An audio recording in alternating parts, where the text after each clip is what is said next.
السلام عليكم ورحمة الله وبركاته. ይህ መልእክት ኡመተል ኢስላምን በሙሉ የሚመለከት መልእክት ነውና አላህ በረካ ያደርጋችሁ።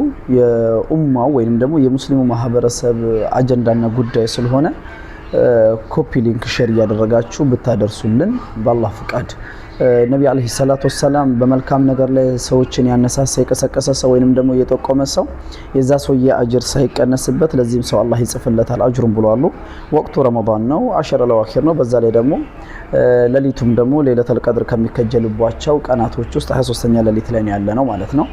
ይህ ከታች የምትመለከቱት መስጂድ ኻሊድ ኢብኑ ወሊድ መስጂድ ይባላል። ይሄ መስጂድ በሻሸመኔ ከተማ ላይ የሚገኝ መስጂድ ሲሆን ይሄ መስጂድ ለማድረግ የሻሸመኔው ህዝብ በብዙ ጥረት ብዙ ልፋት ተደርጎበታል።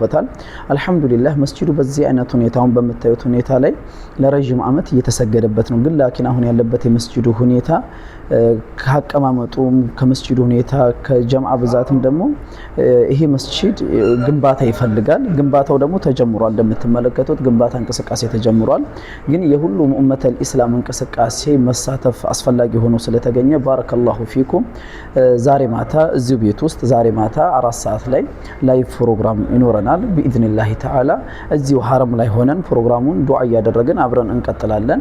አላህ በረካ ያደርጋችሁ። አላህ እንደው ለይለተል ቀድርንም አላህ ይወፍቀን። ይሄ ኸይር ነገራቶች ስለሆነ በዚህ ነገር ላይ ዛሬና ነገ ለሁለት ቀን የሚቆይ የላይቭ ፕሮግራም ነው የሚኖረንና ባረከላሁ ፊኩም ሁላችሁም ብትሳተፉና እዚህ ሰደቃ ላይ ብትገኙልን እንላለን። አላህ በረካ ያደርጋችሁ። አላህ ለይለተል ቀድርንም ይወፍቀን።